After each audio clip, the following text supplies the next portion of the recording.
Halo semuanya, Assalamualaikum warahmatullahi wabarakatuh. Ketemu lagi dengan saya, Febrian Fitrianik Susanta. Di sini saya akan menyajikan materi mengenai pemetaan bidang tanah. Namun sebelum itu, semoga teman-teman dimanapun kalian berada, semoga tetap sehat selalu, tetap semangat selalu dalam meningkatkan kemampuan dalam diri, dan semoga teman-teman bahagia selalu dalam menjalani hari-harinya. Nah, pemetaan bidang tanah ini adalah salah satu materi dalam survei manajemen informasi pertanahan yang ada di Teknik Geodesi Fakultas Teknik Universitas Gadjah Mada. Nah, di dalam materi pemetaan bidang tanah sendiri akan saya bagi menjadi beberapa submateri, yaitu yang pertama mulai dari pemberian nomor identifikasi bidang tanah, kemudian mengenai pembuatan peta bidang tanah, peta pendaftaran, daftar peta pendaftaran, surat ukur, daftar tanah, dan daftar surat ukur. Dalam materi ini akan dijelaskan mengenai pengantar beberapa submateri berikut. Sedangkan kalau teman-teman ingin mengeksplor lebih jauh atau praktek langsung, silahkan bisa menggunakan data yang sudah ada. Nah, nomor identifikasi bidang tanah atau biasanya kita sebut NIB ini adalah merupakan tanda pengenal khusus yang diberikan untuk bidang tanah yang mana sifatnya itu unik atau tunggal di setiap bidang tanah di seluruh Indonesia. Jadi setiap bidang tanah di seluruh Indonesia tidak akan mungkin memiliki NIB yang sama, karena NIB ini mewakili satu bidang tanah di seluruh Indonesia. Jadi dia benar-benar unik dan tidak ada nilai bidang tanah yang sama antara satu dengan yang lainnya. Pengaturan mengenai pemberian nomor identifikasi bidang tanah ini diatur dalam PMNA KPPN nomor 3 tahun 1997 tentang ketentuan pelaksanaan peraturan pemerintah nomor 2497 tentang pendaftaran tanah, yaitu pasal 23. Nah, di dalam pasal tersebut disebutkan bahwa setiap bidang tanah yang mana kita sudah tetap batas-batasnya, jadi setelah melakukan pengukuran, kemudian juga sudah kita gambarkan bidang tanahnya dan batasnya sudah disetujui oleh pemilik bidang tanah, batas yang bersebelahan sudah disetujui dan sudah disetujui juga oleh pejabat yang berwenang, maka baru bisa diberikan nomor identifikasi bidang tanah. Nanti NIB ini akan dicantumkan dalam risalah penelitian data yuridis dan penetapan batas. Jadi setelah melakukan pengukuran, kemudian sudah dilakukan pengolahan data, sudah dilakukan penggambaran data, kemudian sudah mendapat persetujuan pihak yang berwenang. Kemudian mengapa NIB ini bisa unik di setiap bidang tanah di seluruh Indonesia? Karena NIB ini terdiri dari beberapa digit yang mana 8 digit pertama itu merupakan kode administrasi wilayah dan 5 digit terakhir ini merupakan nomor unik bidang tanah tersebut dalam satu wilayah, biasanya wilayah kelurahan atau wilayah desa, atau biasanya juga ada yang menyebutkan wilayahnya lebih spesifik lagi. Nah, di dalam pemberian nomor urut bidang tanah yaitu 5 angka di belakang ini ditentukan berdasarkan metode apa yang digunakan saat melakukan pendaftaran tanah, apakah sistematik ataukah sporadik. Apabila pendaftaran tanah dilakukan sistematik seperti kegiatan PTSL, nomor bidang tanah ini ditentukan oleh pihak desa. Jadi nomor urutnya ini berdasarkan per desa atau kelurahan tempat dilakukan pendaftaran tanah sistematis. Tetapi apabila bidang tanah yang didaftarkan ini dilakukan secara sporadis atau atas permintaan individu pemilik bidang tanah, maka nomor ini tuh juga diberi oleh desa, tetapi urutannya sesuai urutan terakhir penyelesaian penetapan batas. Jadi apabila kita melakukan pengukuran bidang tanah di 2 tempat, kemudian penetapan batasnya ini antara yang satu dengan yang lain berbeda waktunya, maka urutan yang paling atas itu adalah urutan penetapan batas yang paling cepat untuk diselesaikan. Jadi kalau sporadis ini desa memiliki nomor urut berdasarkan penyelesaian penetapan batas bidang tanah. Nah, apabila misalnya terdapat bidang tanah yang berada di antara dua batas administrasi, misalnya desa yang satu dengan desa yang lain, maka bidang tanah tersebut memiliki dua NIB. Jadi dia digambarkan batas administrasi antara desa yang satu dengan desa yang lain, dan dia memiliki NIB desa yang satu dengan desa yang lain. Jadi dia punya NIB tersendiri di dalam kode, berdasarkan kode administrasi dua desa tersebut. Nah, NIB ini digunakan sebagai nomor referensi yang digunakan dalam setiap tahap kegiatan pendaftaran tanah. Jadi kalau misalnya teman-teman nanti melakukan kegiatan pendaftaran tanah, kemudian sampai dibuat surat ukurnya, nah itu NIB-nya itu digunakan sebagai nomor referensi. Nah, nanti bidang tanah yang telah mempunyai NIB nanti akan didaftarkan atau dibukukan dalam buku yang namanya daftar tanah, buku daftar tanah. Nah, apabila teman-teman pelaksanaan Kadaster 3 dimensi sudah terlaksana di Indonesia, kemungkinan akan muncul nomor identifikasi bangunan dan juga atau gedung, dan juga nomor identifikasi ruang. Tetapi dalam pelaksanaannya Kadaster 3 dimensi di Indonesia masih dalam bentuk kajian. Nah, kemudian di dalam NIB ini nanti di dalam setiap bidang tanah juga bisa memiliki nomor objek pajak. Jadi NIB, ada NIB, kemudian ada nomor objek pajak. Nomor objek pajak ini biasanya digunakan untuk keperluan pembayaran pajak setiap bidang tanah. Nah, nanti aturan bagaimana pemberian nomor objek pajak akan dijelaskan kemudian.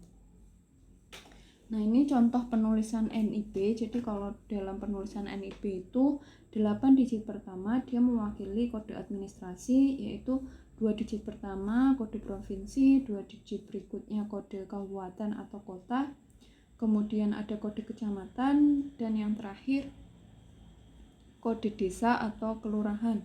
Secara umum pemberian kode untuk administrasi ini mengikuti kode dari Kemendagri. Kemudian yang terakhir, 5 digit terakhir ini nomor bidang tanah yang ditentukan oleh pihak desa tadi berdasarkan nomor urut desa saat sistematis, ataupun kode urut berdasarkan selesainya penetapan batas berdasarkan sporadis. Ini sebagai contoh, bidang tanah dengan nomor 102 ataupun 103 terletak di dalam Kelurahan Air Hitam, Bangka Belitung. Jadi di sini 09 itu adalah kode provinsi Bangka Belitung, kemudian 03 Kota Madya Pangkal Pinang, kemudian 05 Kecamatan Gerunggang, dan 02 ini adalah kode Kelurahan Air Hitam. Nah, ini yang menjadikan dia unik karena dia berdasarkan kode administrasi wilayah yang pasti berbeda-beda. Dengan nomor urut bidang tanah ini dalam satu desa juga tidak mungkin ada yang sama, sehingga nomor identifikasi bidang tanah secara keseluruhan ini merupakan nomor yang unik dan tunggal, dan hanya bisa dimiliki oleh satu bidang tanah di seluruh Indonesia. Nah, ini contoh tampilan peta bidang tanah untuk kegiatan pendaftaran tanah sistematis lengkap. Jadi kalau sistematis lengkap biasanya melakukan pengukuran atau melakukan pengolahan bidang tanahnya kan ada beberapa. Nah, ini di sini ditampilkan beberapa. Kemudian di sini informasi yang ditampilkan itu ada informasi mengenai pemilik bidangnya itu siapa, kemudian ada luasannya, dan juga ada nomor identifikasi bidang tanah, atau di sini juga diberikan informasi dalam bentuk tabel. Sedangkan kalau untuk informasi tepi peta cukup berikan judul, kemudian nomor peta bidang tanah, kemudian ada arah utara, skala, kemudian administrasi ini ditulis dalam bentuk uraian, jadi bukan dalam bentuk kode, kemudian ada legenda, nomor petunjuk lembar peta, dan yang terakhir adalah instansi yang melakukan pengesahan terhadap peta bidang tanah di sini. Nah, ini biasanya dilakukan oleh Ketua Satgas Fisik.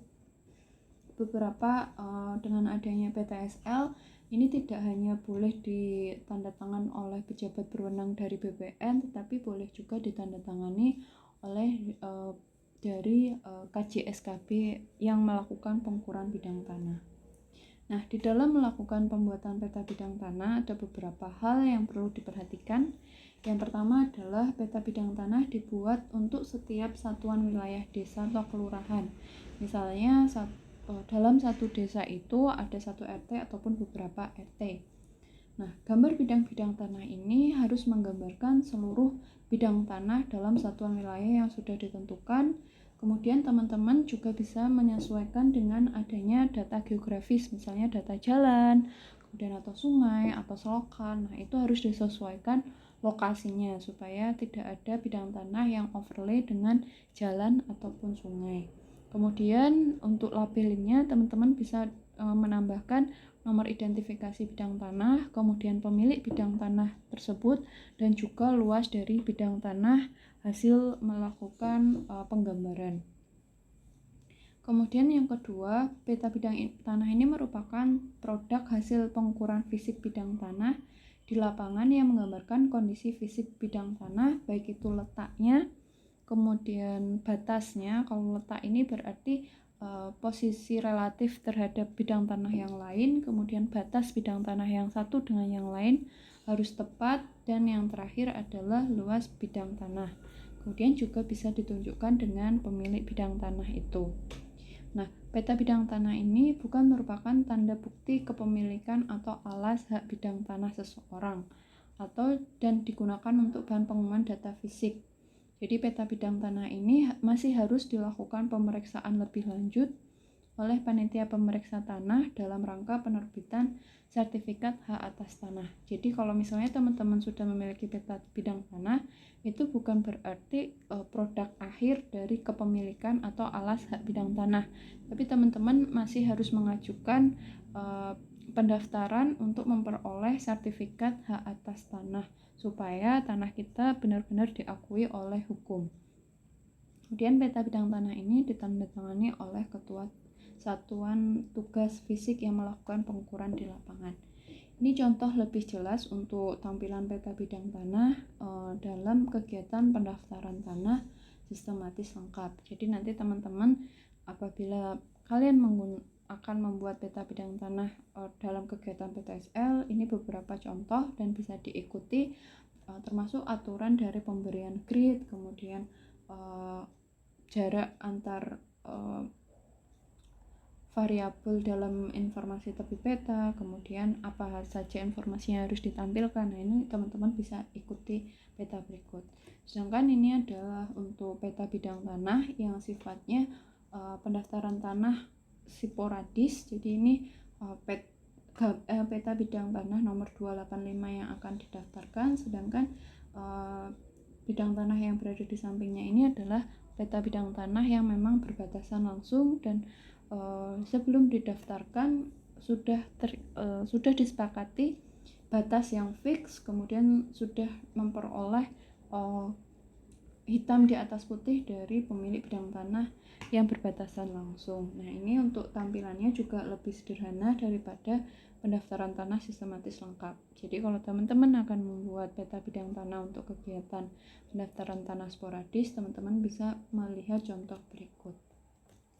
Nah, seperti yang sudah saya katakan sebelumnya, bahwa bidang tanah yang sudah memiliki nomor identifikasi bidang tanah bisa didaftarkan, dibukukan dalam buku daftar tanah seperti berikut. Nah, ini daftar tanah ini dibuat dalam aplikasi KKP, yaitu yang dimiliki oleh Kementerian ATR BPN dan semua pejabat berwenang yang memang diberikan akses untuk mengakses KKP bisa melakukan pengisian daftar tanah yang ada di dalam server KKP di pusat.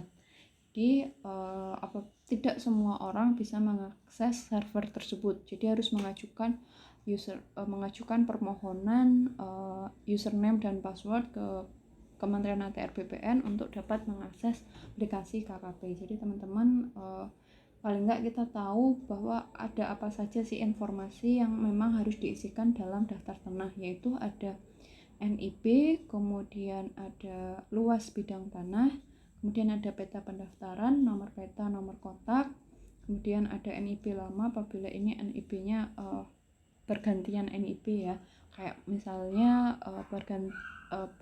penggabungan bidang tanah atau bidang tanah yang dipecah menjadi dua. Kemudian ada tanah hak, jenis dan hak yang ada yang melekat di atas bidang tanah tersebut, kemudian status atau nomor hak di atasnya, kemudian apakah ini merupakan tanah negara atau bukan, diberikan juga tanggal atau nomor surat ukur dan gambar ukur ataupun misal ada keterangan lainnya. Jadi ada beberapa informasi yang memang harus diisikan dalam daftar tanah.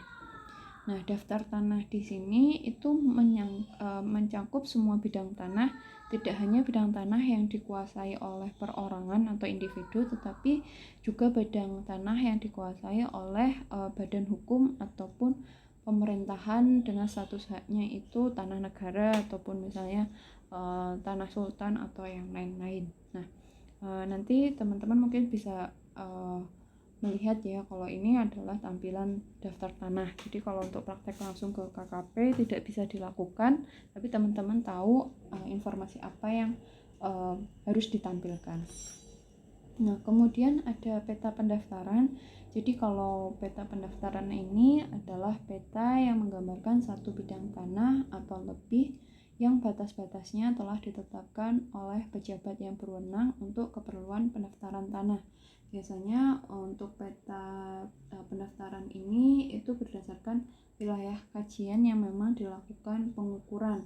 Jadi informasi tepi peta yang ditampilkan juga kurang lebih hampir sama dengan peta bidang tanah, namun ada keterangan tambahan yaitu seperti nama petugas pengumpul data fisik. Jadi harus lengkap nama dan tanda tangan yang melakukan pengukuran peta pendaftaran ini. Dan peta pendaftaran ini dilakukan secara digital pada aplikasi KKP. Jadi dalam membuat peta pendaftaran dia dilakukan secara digital pada aplikasi KKP yang dimiliki oleh Kementerian ATR BPN.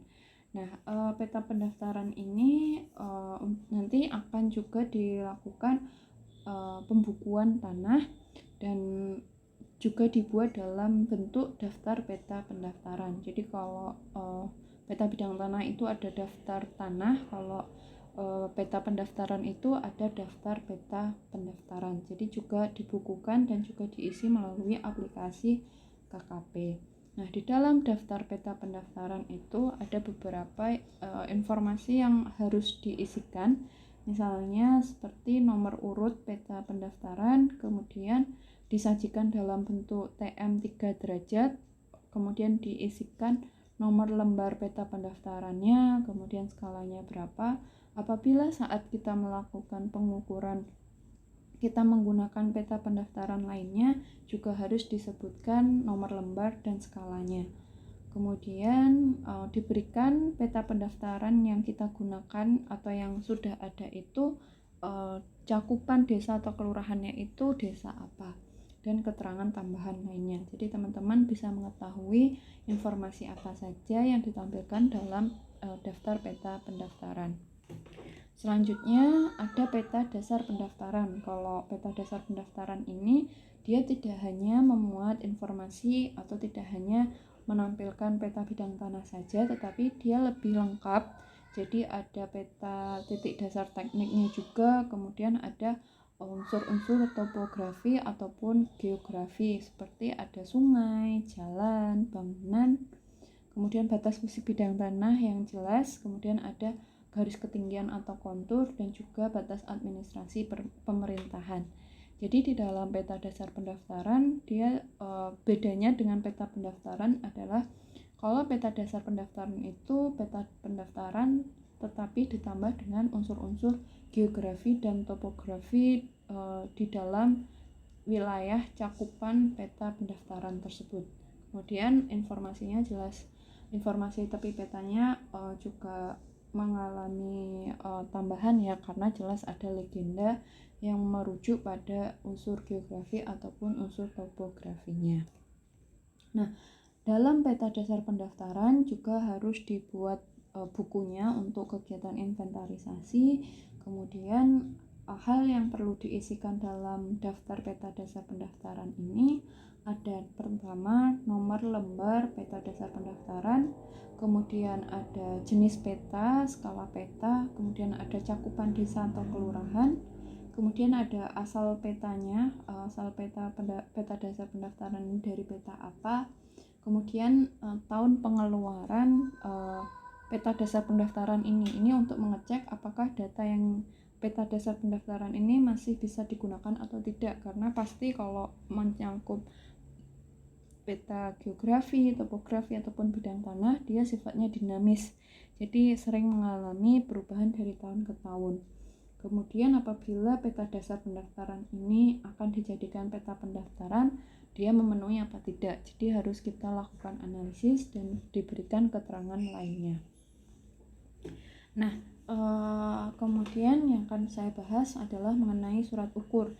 Jadi kalau sebelumnya itu dalam bentuk peta, dalam bentuk tampilan spasial, dalam bentuk gambar, kalau surat ukur ini adalah dokumen data fisik suatu bidang tanah, namun yang ditampilkan itu tidak hanya dalam bentuk tampilan peta atau gambar, tetapi juga dalam bentuk uraian. Nah, surat ukur ini merupakan kutipan atau salinan gambar bidang tanah dari peta pendaftaran, tetapi yang disajikan dalam bentuk uraian deskripsi naratif. Jadi isinya itu merupakan informasi tekstual tentang lokasi bidang tanah dan informasi geografis tentang bidang tanah tersebut, seperti provinsinya apa, terletak di mana, kabupatennya di mana, kecamatan apa, kemudian desa atau kelurahan, peta yang digunakan, kemudian keadaan tanah, tanda-tanda batasnya, luasannya berapa. Jadi semua yang digambarkan dalam bidang tanah itu dituliskan secara naratif deskriptif dalam bentuk surat ukur. Nah, dalam pembuatan surat ukur ini juga ini dilakukan secara digital dengan menggunakan aplikasi KKP yang dimiliki oleh Kementerian ATR BPN. Nah, untuk menjaga validitas atau kekuatan hukumnya, surat ukur ini harus ditandatangani oleh Ketua Satuan Tugas Lisik. Nah, daftar surat ukur sendiri, karena surat ukur ini juga isinya banyak, jumlahnya banyak karena tergantung dari bidang tanahnya, maka surat ukur juga perlu dibukukan atau dilakukan inventarisasi dan dibuat dalam daftar surat ukur. Daftar surat ukur ini mengandung beberapa informasi seperti nomor surat ukurnya, kemudian tanggal dikeluarkan atau tanggal ditandatangani, kemudian ada luas bidang tanah yang tertulis di dalam surat ukur, kemudian termasuk nomor identifikasi bidang tanah, ada nomor peta pendaftaran, termasuk lembar peta pendaftaran, kemudian ada kotak petanya, kemudian ada nomor gambar ukur, dan ada keterangan lainnya. Nah, ini semua dibuat dalam aplikasi KKP, jadi teman-teman setidaknya tahu informasi apa saja yang harus dituliskan di dalam surat ukur. Nah, sampai di sini dulu pertemuan kita kali ini yang membahas mengenai pembuatan peta bidang tanah. Apabila teman-teman masih ada pertanyaan, komentar, ataupun saran, ataupun masih ada yang masih ingin didiskusikan, silakan dituliskan saja. Semoga teman-teman apa yang saya sampaikan ini bisa bermanfaat dan membawa berkah untuk kita semua. Apabila ini bermanfaat, jangan lupa untuk dibagikan ke teman yang lain. Semoga teman-teman sehat selalu, semangat selalu, dan semoga tetap bahagia selalu. Saya mohon maaf apabila dalam penyampaian materinya masih mengandung kesalahan ataupun kekurangan. Sampai ketemu di video selanjutnya.